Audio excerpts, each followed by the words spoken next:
এই দোস্ত কি খবর? আসর পড়ছো? পড়ছি তো, কেন? নামাজ পড়ছো নাকি আদায় করছো শুধু নামাজ? নামাজ পড়ছি তো, নামাজ পড়ছি। তুমি যে নামাজ পড়ছো এটা পড়লে তো মনে থাকবে তুমি কার সামনে দাঁড়াইছো। আর যদি রাকাত গণো তার মানে তুমি আদায় করলা, নামাজ পড়লা, মানে এটা তুমি একটা দায়িত্ব পালন করে রাখলা, আল্লাহকে ভুলে গেলা। আজ থেকে তাহলে নামাজ পড়বো না, রাকাত গুনবো না ইনশাআল্লাহ।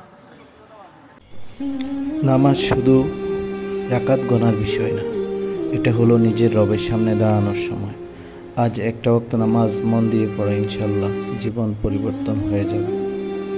ভিডিওটা ভালো লাগলে শেয়ার করে দেবেন ইনশাল্লাহ।